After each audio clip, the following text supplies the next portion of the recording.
Now what you just saw in Kathak, it's called Kathak from North India. That's not how it used to look thousands of years ago. But what happened was, it was in the temples, kind of tucked away, and Kathak means storyteller. So the ancient Kathak, some of them were male priests in temples, attached to the temples somehow, and they would tell stories of the Vedas, the big books of knowledge, maybe like our Bible, but they had many different kinds of stories in there about life and how to live and so on in harmony with the universe. And so these priests would tell stories, and they would use dance and music and mime, mime, where you don't say anything but you just act like what you're doing, like there's a window. So they used mime, they used symbols with the hands, and they told stories of all different creatures, demons and gods and things. But then there was one emperor in Delhi who saw this kind of dance. There were many forms of it all over the country, different ways. It kept changing and growing. And then he saw it, and he said, I want this in the public. I want this to be seen by everyone. So it started to change and become a dance for entertainment.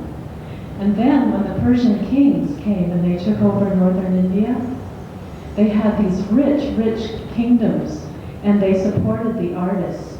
And they spent a lot of time in music and dance. Sometimes the kings could barely run their courts because they were so interested in the arts. And the arts, all the dances and things grew to a very high level. Very much attention on details and beauty. And they took out the stories and the religious side, and they said, we just want to have this dance for fun. And the kings brought with them hundreds of Persian dancers, women dancers. And those Persian ladies, maybe they dance something like belly dance. Have you seen belly dance? There's a lot of ornate hands and motion like that, and turns and things. So these Persian dancers, hundreds of them, danced side by side with the Indians. And the dance started to change. And they put the fast turns in it. They weren't there before. And they also made the footwork very complicated and mathematical. So it became very much high standards. They just went deep into it and made more details. Like if you've ever seen a Persian rug, an oriental rug, how many designs are in that. So they did that with dance, and they made it very ornate and intricate and subtle. And then when the British came, they saw that, actually men and women danced both. But at some point, the women were dancing for the kings, and when the British saw that, they felt dance wasn't good, and so they actually told people they couldn't dance anymore, and the Indian dances almost became extinct.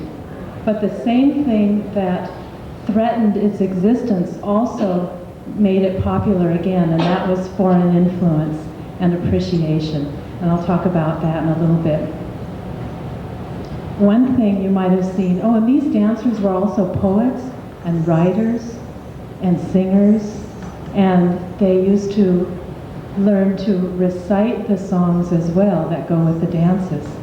See, in this style of dance, we don't just say 1, 2, 3, 4, 5, 6, 7, 8, 1, 2, 3. We say, that footwork that I did towards the end was kiri kiri taka taka taka taka tuna taka darigina te ta te. So I want you to try that now. Kira kira, taka taka, darigina, daga daga, tuna taka, darigina, te ta te. You guys better be speaking over there. Kira kira taka taka taka taka tuna taka darigina te ta te. Kira kira taka taka taka taka tuna taka darigina te ta te. Kira kira taka taka taka taka tuna taka darigina te ta te. So we have many, many, many different sounds like that. And where do they come from? The sounds come from they're as old as life, from maybe the Sanskrit language or something. But also the tabla makes those sounds. Taka, they maybe slap the hands sometimes, or sometimes they use the fingers. So the dance, feet and hands, and the drums all do same thing. So there's a real coordination between them. Like, suppose if someone makes up a dance and they use traka, the word traka, then I know that's probably this. This is also kita kita. Or if someone says, it even feels like that, doesn't it? Like ta ta ta ta ta ta. It has that hardness. Or det, trika det, tagin det ta, det ta. So like that, there's many sounds, and sometimes in this Persian Empire, when they were just spending their days with lavish, with spending it in singing and dancing and all of that, they used to just sit and recite these sounds and see how complicated they could get and stay within the beats of the tabla. In Kathak, a lot of times we do it to 16-beat measure, and we have to finish on the first beat of the next cycle.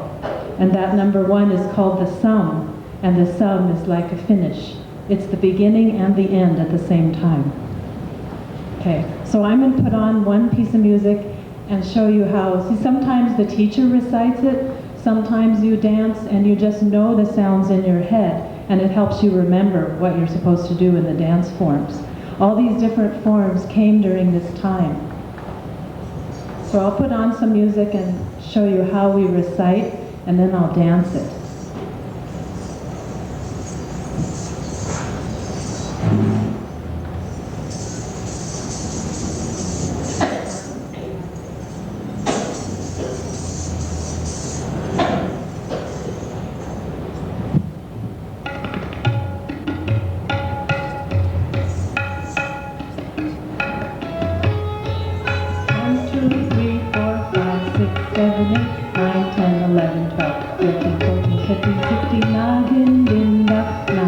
These are the drum sounds.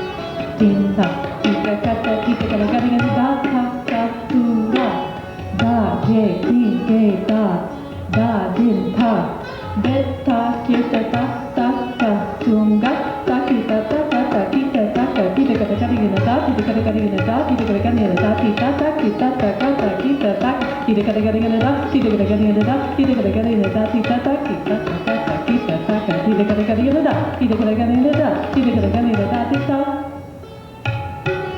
Now I'll dance it. Is that okay?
like tap dance?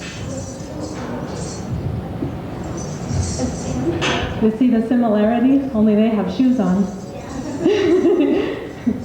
There, you know, in New York, see this style of dance, because half of it is just entertainment, it's used in different dance styles. So yeah, I have a friend, Rachna, who's making a piece right now in Connecticut, but also in New York. They take this dance and they merge it with other styles. So you might have a tap dancer, flamenco dancer, and KATHAK dancer all on the same stage, taking turns, or maybe you make one new ballet or piece with choreography using all those different things. So that's one of my dreams, is to get with other dancers and create something new that we don't know it exists yet. What else do I want to tell you? So what did it look like when it was a temple dance? In that, you know, it sort of evolved on its own and was still going on, but like I say, kind of tucked away. And what they did was, they would use their hands to make stories and show different symbols, like water, like the ocean, or a fish, or a bird. There you go, I saw that. Very nice. All different things, or the moon.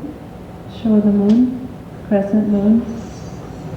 So this way, the stories in the scriptures came alive for the people, and they would travel around and do that. And one of the most famous stories was, you know, in India, they believe that God comes to help us in all different forms, and when we really need Him. And one story tells, right along the evolution of man, it says that God came in the form of a fish and rescued knowledge and virtue and beauty when it was sinking. And the next one was a tortoise, that the knowledge was again being destroyed by the demons. And so the tortoise brought it back on its back and walked like that. And then another part of it was, it's the same God coming in all different forms. Vishnu, in this particular legend, Lord Vishnu, who is blue, and who also showed up as Krishna. And Krishna, some of you may know, is seen with a peacock feather, and he plays the flute. And he's kind of sneaky and plays beautiful music, and the devotees run after him, and then he disappears. It's a very playful story. But another part of this story is that the earth was going to collapse. You know, all different countries seem to have mythologies, or legends, or folk tales, or something like that. So in this one, the earth was falling, and the boar came with the tusks and held it up before it fell down. Then there was another evil king who was jealous because his son was praying to a god, and he didn't like that. He wanted all the power and attention for himself. And I won't tell the whole story, but God comes, or Vishnu comes, in the form of a half lion and half man, and he destroys that demon. Like that. Then the next part of it, this is 10 incarnations of Lord Vishnu. And the next one is Vamana the dwarf. Now he was short, and so this one evil king thought, oh, no problem, I can beat this guy. And he had all this land and wealth, and he said, I am so powerful, I can give anything I want to anyone. And the dwarf said, I want you to give me as much land as I can take steps. And he said, well, that's no problem. The dwarf was like this. But he was actually God, and he grew in size, and the first step covered the whole earth, and the second step covered the whole sky, and the third step crushed the head of the demon and stopped evil. So that's Vamana the dwarf. Then comes Parushama, and he destroyed, there was a whole system of people that took care of the earth in those days called Kshatriyas, and they were misusing their power, and so this form came to restore with his axe and destroy evil. Then it shows Rama with his bow destroying the evil, and then Balarama there's a story about villagers whose village was drying up and there was no water. And Balarama came and built a canal and saved the people from drought. Then after that, Buddha came to show compassion, because at that time people were killing animals and doing sacrifices and maybe misinterpreting the scriptures. And so Buddha came to show compassion, softness, kindness, like that. And then the last one is Kalki, who has not come yet. And he comes on a white horse with a sword. So this is a nice story called The 10 Incarnations of Vishnu. And this will show the side of dance that has what we call poses or mudras in it. And you can use these to make up your own stories.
So even though during that time the stories and the symbolism was disallowed in the courts because those rulers were Muslim, still Kathak came up in popularity for a time, and men and women danced and recited, and they created poems, and they danced to the poems and interpreted them. And then the women they were dancing more and more for the men, and so the British came and they put a stop to it, and dance almost died in India for about 100 years. It was considered not proper for girls to do that form of dance for some time. And then a wonderful lady named Madame Menaka and some other dancers made it more dignified again, and they brought it back to the stage with the help of some great scholars and poets like Rabindranath Tagore. And also the West helped because in about 1930 or 40, Ted Shawn and Ruth St. Denis, who were modern and jazz dancers, they went to India because they were fascinated by what maybe they could do if they could use some of those moves in their own dances. And they went to India and they saw what was happening, but they were able to see some performances. And they said, this is really beautiful. And so with the help of people like this, Indians began to be more confident that their culture was good and that these dances should come back. My friend Rachna in Connecticut, she's a very wonderful dancer, but when she wanted to study, even as late as the 50s, she actually was told she couldn't study, her parents wouldn't let her. But she managed to go away anyway and find a very good school in this dance and spent her life studying this dance style. So it's back and it's growing, and one great male dancer named PASHYANTI, he's going to come here at the end of May. He is in Paris. This is why I put this on the flyer. His dance is being used in hip-hop. So there's some break dancers and hip-hop dancers in France who are doing their dance, and then in the middle of it is Kathak spins going all over the place. So they're combining it and using it in fun ways. When we teach it, during the Mughal Empire, when the Persian kings were there, they created ways of teaching it, and they created formats like Da, Taka, Tinga, which is really, when we do Da, it's like the hands are actually showing how to play the drum. So a lot of the movements in the dance have that kind of meaning. So when we teach dance, like especially in India, before you can do a dance, you're supposed to be able to say it. My students get off a little easy that way, but they are learning to speak the sounds. So maybe what we'll do, would you like to see my students dance? Okay, they're going to do a few minutes. And I will recite for them, but without the microphone. So they'll come on and do a few minutes, and then maybe I'll do something, and we'll have questions, and I'd like to even have a little lesson and show you a few things.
they did some excavation and they found statues in two places. One is Harappa and the other, I can't say very well, Mohenjo-daro.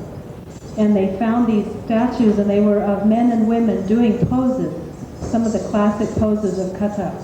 So this tells us that the dance is about 2,000 years old, even though these new dances, some of these forms that we see, are about 300 or 400 years old. Now, these sounds, takita, takita, 1, 2, 3, 1, 2, 3, good job, you all. They're working on those and they just learned them this week, so it was really good.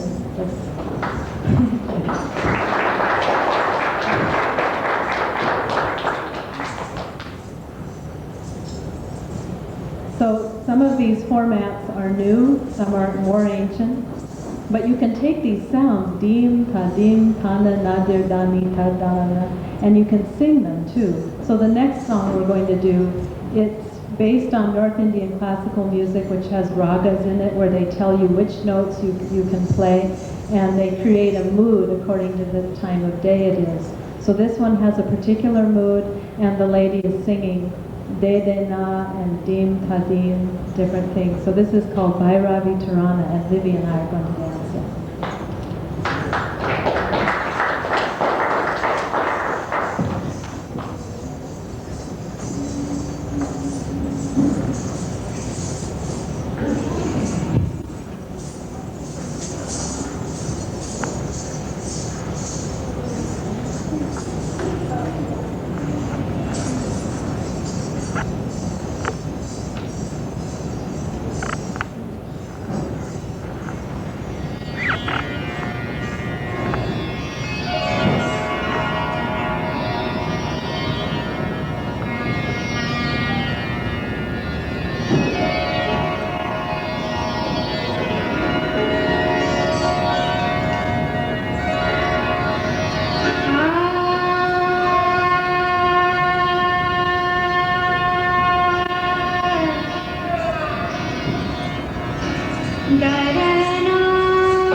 At the end, that was question and answer, where one does one. Sometimes the tabla player and the other musician will go on and on, seeing how complicated they can get, and they can make up things, and then the other one has to copy them. Ravi Shankar is very famous for that. So that is something that KATHAK took on as a part of this format later. Now, I'd like to have questions. Does anybody have any questions about this dance? What it is? Yes.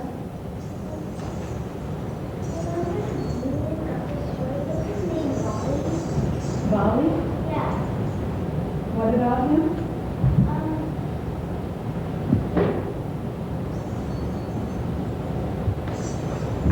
Is he an Indian dancer?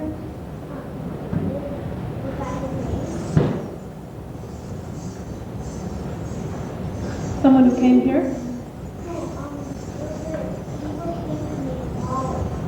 Oh, the Eagle King. There are quite a number of them. You may be right. It was Bali or Bali.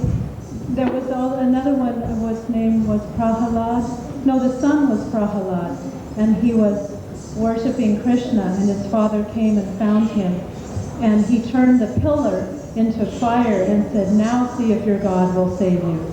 It may have been the same king. There's lots of stories like that. And so the little boy had so much faith in his God that he went and hugged that pillar of fire. And out came Lord Krishna as this lion that you saw in the dance. And he tore apart Bali. Because that was the same one, I think so. Yeah. Yeah.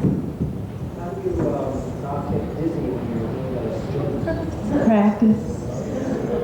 And you can focus if you spot and you really look like that as you come around. It gets better and better. It gets easier. All my students talk about the dizziness. Another thing is going the other way for a while. You know, when you do one way, then you stop and go the other way. The other thing is I don't mind the dizziness. Too fanatic for the dance to worry. Yes. Can anybody do it? You know, this dance style is, I think in some ways, more accessible than some other styles. In ballet, it takes many years. And it does in KATHAK if you really want to be great and really understand the rhythm. But in the first month, you can do very beautiful dances. They're short, and you can gain that. They're very quite simple. So you start with very basic things, and any body type can do it. It's not like ballet where you have to have a very certain kind of body, or you're out in the cold at some point. Maybe. Yeah, tell me. Can you tell us about the bells on your... Yeah, they're usually about 100, but we start out with maybe 10 or 20, and then you go up.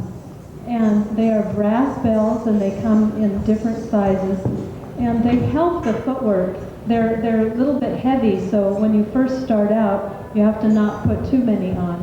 But if you have just the right amount, it will help your foot make a slap. And that reminds me that Kathak's speciality is a slap. It's not, some dances you put the whole foot down and you bang it, but in Kathak, you try to make just the front part of the foot make a sound, like a clap. And so the bells, you want to hear the foot and you want to hear the bells together. So you wear more bells as you can, and it actually helps your foot have enough weight to do some of the things, like dig the heels in and do. We don't say dig the heels in, we say diggy, diggy, diggy, diggy, diggy, diggy, diggy. 1, 2, 3, 1, 2, 3. Yes, madam. It doesn't hurt your feet. If you slap too hard, maybe it stings once in a while. And you know what? Beginners sometimes do that because we all work too hard when we first learn something. But then it becomes easier and it actually feels good, I think. Don't you think it feels good? Yeah. Samantha?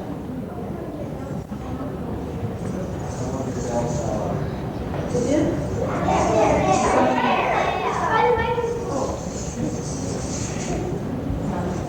Doesn't have the sound in it anyway, so.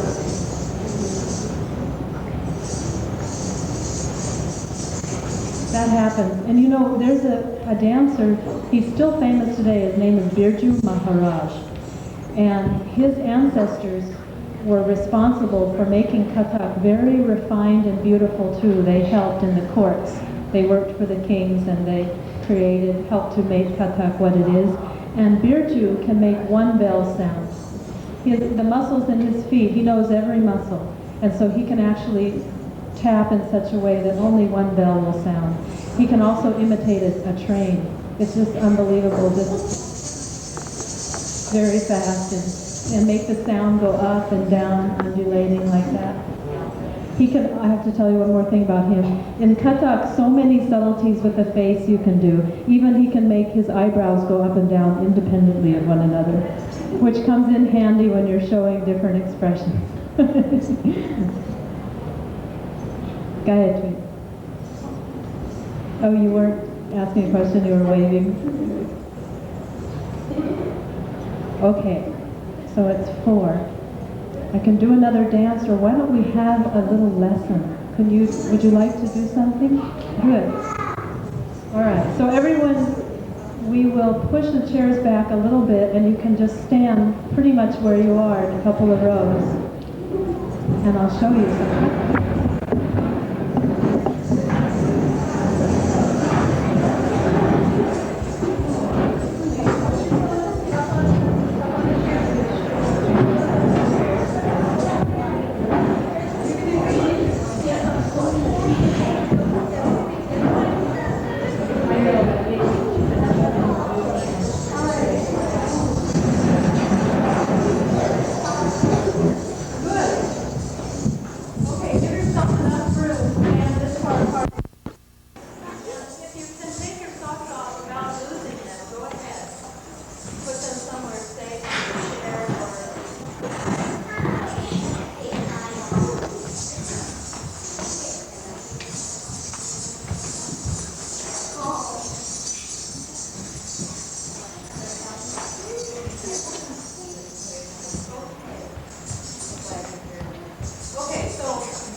Right hand in the left, like that, with the thumb under. Yeah. And hold it out for me. When we dance, we learn to always stay tall and act like we're completely confident in doing whatever we're doing. Okay, so that's the first part. Then just pick up your right foot and slap it. And the left. And the right. And now heel. How about if you just try with your heel? Then step back, left. Now the other.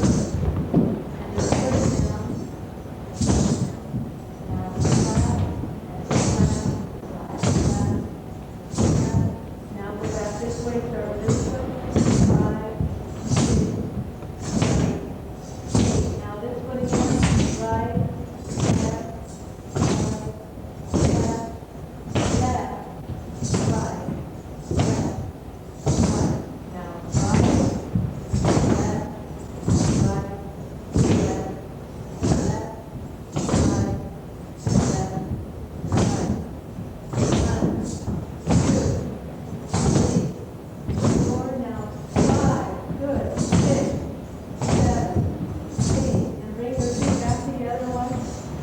butterfly, we call it butterfly position.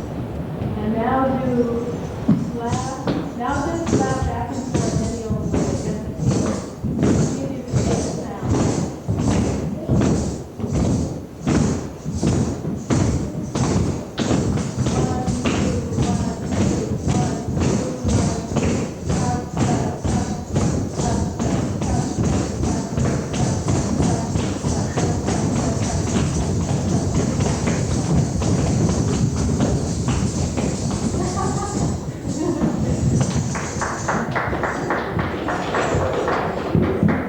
Let's do a movement. This one or this one? You open out first the right hand. Why don't you guys stand amongst them so they can follow you? So every now and then you want to face me.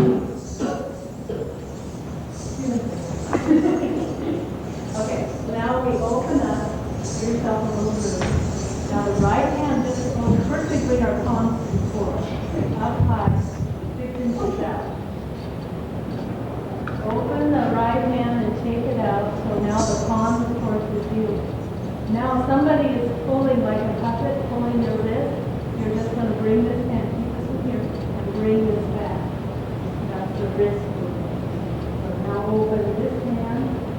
Now the palm is up. Now bring it back. Yeah. Right. And we tuck our thumbs in because we're drawing. We want to draw with this. We don't want to draw with this. This is our drawing. So now open. 1, 2, 3, 4, 5, 6, 7, 8. 1, 2, 3, 4, 5, 6, 7, 8. 1, 2, 3, 4, 5, 6, 7, 8. Now if you want, this is advanced stuff. Just slap your feet anyway while you're doing it. Don't worry about right and left. 1, 2, ready, start. 1, 2, 3, 4, 5,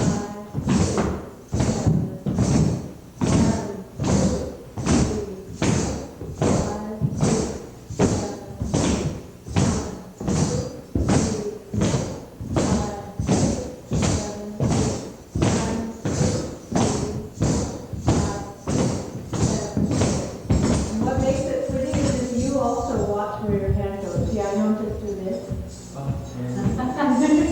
where my hand goes, my eye follows, and I pretend my friend is there. So when my hand goes to the side, my face will look that way too. Okay? Now we do one more movement, very pretty one. Up, see your own palm. Now hold a tray and come down. Then up, see your hand, your palm. Then fingertips out, make a tray, and come down and show this. 1, 2, 3, 4. Up, out, down. Again. So it starts here and goes up. 1, 2, 3, 4, 5, 6, 7, 8. Now we do 1 and 2 together. Ready? 1, 2, you can do 2 if you want. 4, 5, 6, 7, 8, 2, 3, 4, 5, 6, 7,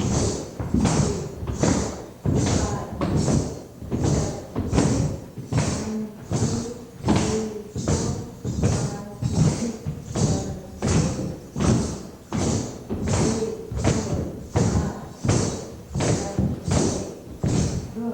Now I thought we'd do one dance together. It's going to go like this. Start, start. 1, 2, 3, 4, 5, 6, 7, 8. 1, 2, 3, 4, 5. So we're going to do a 5-step turn. Right, left, right. And first thing we're going to do is bring our hands in front of us. This way. Right hand in front. Right hand in front. See the people around you like that? Yes. Good. Now do 1, and then close your hands on 2, and do 2, 3, 4, 5. So slap your foot 5 times first, no turn.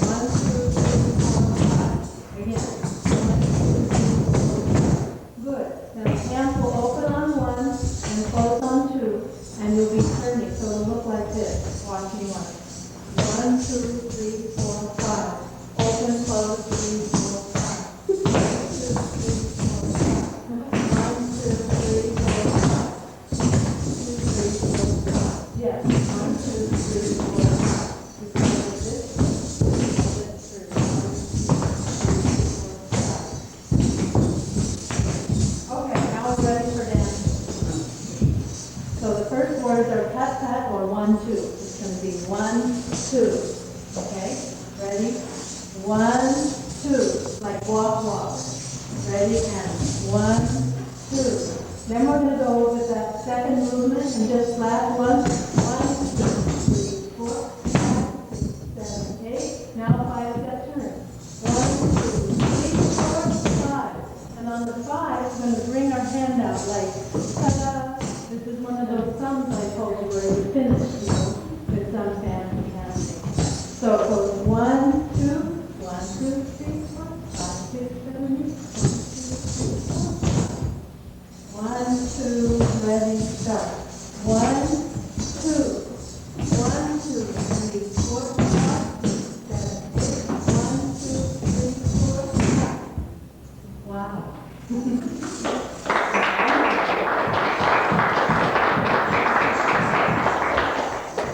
Once more? Cut, cut, and the sounds are cut, cut, dig-a-da, dig-a-dig, dig-a-da, dig-a-dig, dig-a-da, dig-a-dig.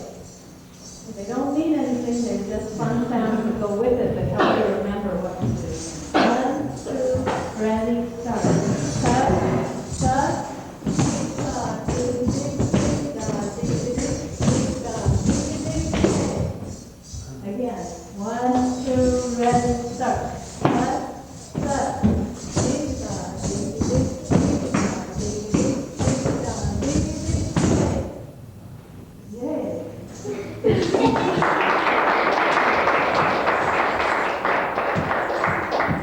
Good.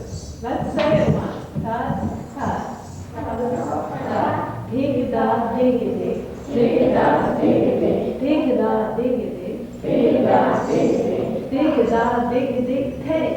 Dig-a-da, dig-a-dig, take. Now all together, ready? Cut, cut, dig-a-da, dig-a-dig, dig-a-da, dig-a-dig, dig-a-da, dig-a-dig, take.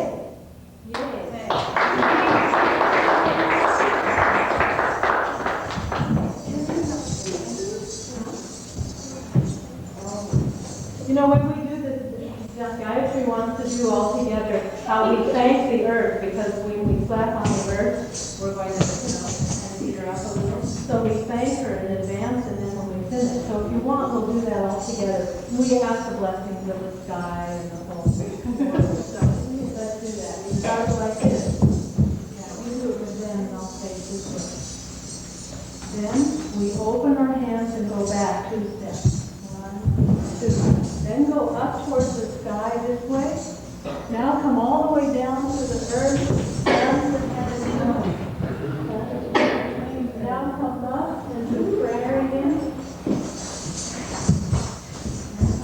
Thank you very much.